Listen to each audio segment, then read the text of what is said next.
There was once a merchant who had only one child, a son, that was very young, and barely able to run alone. He had 2 richly laden ships then making a voyage upon the seas, in which he had embarked all his wealth, in the hope of making great gains, when the news came that both were lost. Thus, from being a rich man, he became all at once so very poor, that nothing was left to him but one small plot of land, and there he often went in an evening to take his walk, and ease his mind of a little of his trouble. One day, as he was roaming along in a brown study, thinking with no great comfort on what he had been and what he now was, and was like to be, all on a sudden there stood before him a little, rough-looking, black dwarf. "Prithee, friend, why so sorrowful?" said he to the merchant. "What is it you take so deeply to heart?" "If you would do me any good, I would willingly tell you," said the merchant. "Who knows but I may," said the little man. "Tell me what ails you, and perhaps you will find I may be of some use." Then the merchant told him how all his wealth was gone to the bottom of the sea, and how he had nothing left but that little plot of land. "Oh, trouble not yourself about that," said the dwarf. "Only undertake to bring me here 12 years hence, whatever meets you first on your going home, and I will give you as much as you please." The merchant thought this was no great thing to ask, that it would most likely be his dog or his cat or something of that sort, but forgot his little boy Heinel. So he agreed to the bargain, and signed and sealed the bond to do what was asked of him. But as he drew near home, his little boy was so glad to see him, that he crept behind him, and laid fast hold of his legs, and looked up in his face and laughed. Then the father started, trembling with fear and horror, and saw what it was that he had bound himself to do. But as no gold was come, he made himself easy by thinking that it was only a joke that the dwarf was playing him, and that, at any rate, when the money came, he should see the bearer, and would not take it in. About a month afterwards, he went upstairs into a lumber room to look for some old iron, that he might sell it and raise a little money. And there, instead of his iron, he saw a large pile of gold lying on the floor. At the sight of this he was overjoyed, and forgetting all about his son, went into trade again, and became a richer merchant than before. Meantime, little Heinel grew up, and as the end of the 12 years drew near, the merchant began to call to mind his bond, and became very sad and thoughtful, so that care and sorrow were written upon his face. The boy one day asked what was the matter, but his father would not tell for some time. At last, however, he said that he had, without knowing it, sold him for gold to a little, ugly-looking black dwarf, and that the 12 years were coming round when he must keep his word. Then Heinel said, "Father, give yourself very little trouble about that. I shall be too much for the little man." When the time came, the father and son went out together to the place agreed upon, and the son drew a circle on the ground, and set himself and his father in the middle of it. The little black dwarf soon came, and walked round and round about the circle, but could not find any way to get into it, and he either could not, or dared not, jump over it. At last the boy said to him, "Have you anything to say to us, my friend, or what do you want?" Now Heinel had found a friend in a good fairy, that was fond of him, and had told him what to do, for this fairy knew what good luck was in store for him. "Have you brought me what you said you would?" "Ha!" said the dwarf to the merchant. The old man held his tongue, but Heinel said again, "What do you want here?" The dwarf said, "I come to talk with your father, not with you." "You have cheated and taken in my father," said the son. "Pray give him up his bond at once." "There, and softly," said the little old man. "Right is right. I have paid my money, and your father has had it, and spent it. So be so good as to let me have what I paid it for." "You must have my consent to that first," said Heinel, "so please to step in here, and let us talk it over." The old man grinned, and showed his teeth, as if he should have been very glad to get into the circle if he could. Then at last, after a long talk, they came to terms. Heinel agreed that his father must give him up, and that so far the dwarf should have his way. But, on the other hand, the fairy had told Heinel what fortune was in store for him if he followed his own course, and he did not choose to be given up to his hump-backed friend, who seemed so anxious for his company.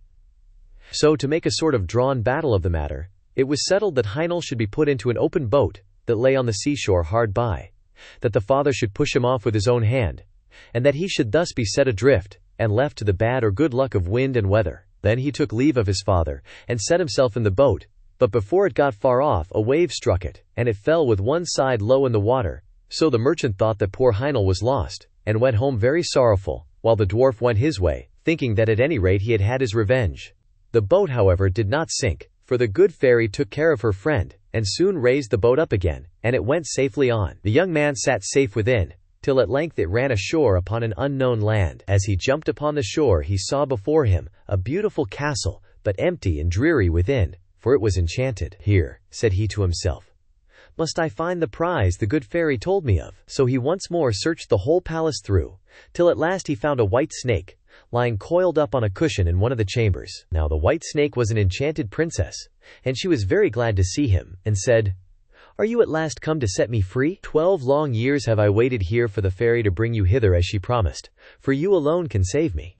This night 12 men will come, their faces will be black, and they will be dressed in chain armor. They will ask what you do here, but give no answer, and let them do what they will, beat, whip, pinch, prick, or torment you, bear all. Only speak not a word, and at 12 o'clock they must go away. The second night 12 others will come, and the third night 24, who will even cut off your head.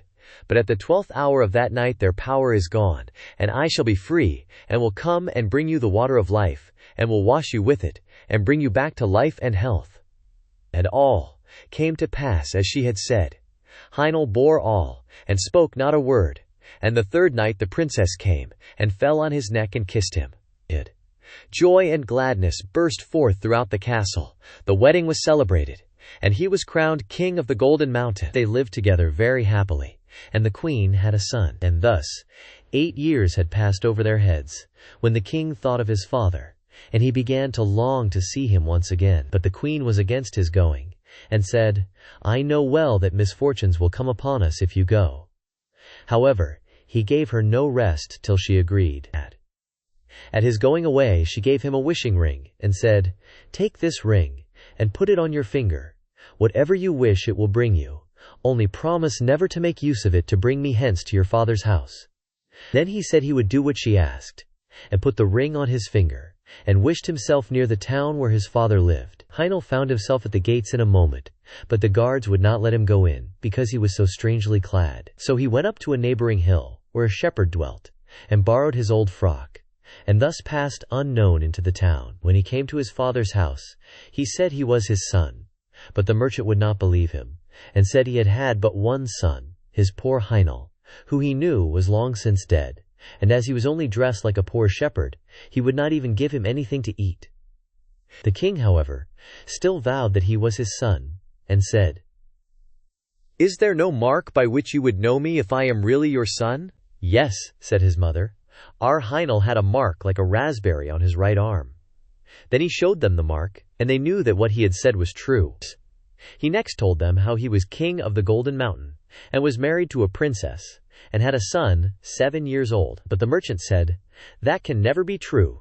He must be a fine king truly, who travels about in a shepherd's frock." At this the son was vexed, and forgetting his word, turned his ring, and wished for his queen and son. In an instant they stood before him, but the queen wept, and said he had broken his word, and bad luck would follow. He did all he could to soothe her, and she at last seemed to be appeased, but she was not so in truth, and was only thinking how she should punish him. One day he took her to walk with him out of the town, and showed her the spot where the boat was set adrift upon the wide waters. Then he sat himself down, and said, "I am very much tired. Sit by me, I will rest my head in your lap, and sleep a while." As soon as he had fallen asleep, however, she drew the ring from his finger, and crept softly away, and wished herself and her son at home in their kingdom. And when he awoke, he found himself alone, and saw that the ring was gone from his finger. "I can never go back to my father's house," said he. "They would say I am a sorcerer. I will journey forth into the world, till I come again to my kingdom." So saying, he set out, and traveled till he came to a hill, where 3 giants were sharing their father's goods. And as they saw him pass, they cried out and said, "Little men have sharp wits.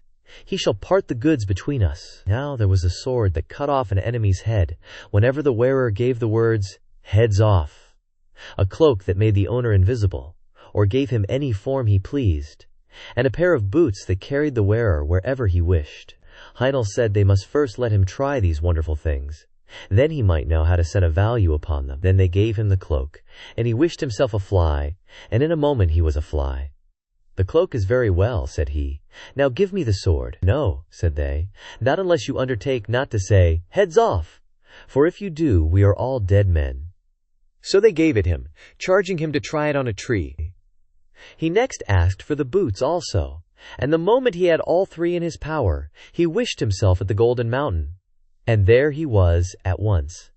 So the giants were left behind with no goods to share or quarrel about. As Heinel came near his castle, he heard the sound of merry music, and the people around told him that his queen was about to marry another husband. Then he threw his cloak around him, and passed through the castle hall, and placed himself by the side of the queen, where no one saw him. But when anything to eat was put upon her plate, he took it away and ate it himself. And when a glass of wine was handed to her, he took it and drank it.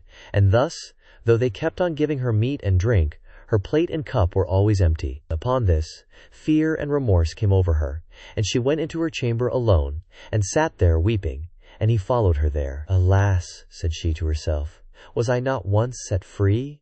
Why then does this enchantment still seem to bind me?" "False and fickle one," said he, "one indeed came who set thee free, and he is now near thee again. But how have you used him? Ought he to have had such treatment from thee?" Then he went out and sent away the company, and said the wedding was at an end, for that he was come back to the kingdom. But the princes, peers, and great men mocked at him. However, he would enter into no parley with them, but only asked them if they would go in peace or not. Then they turned upon him and tried to seize him, but he drew his sword. "Heads off!" cried he, and with the word the traitors' heads fell before him, and Heinel was once more king of the Golden Mountain.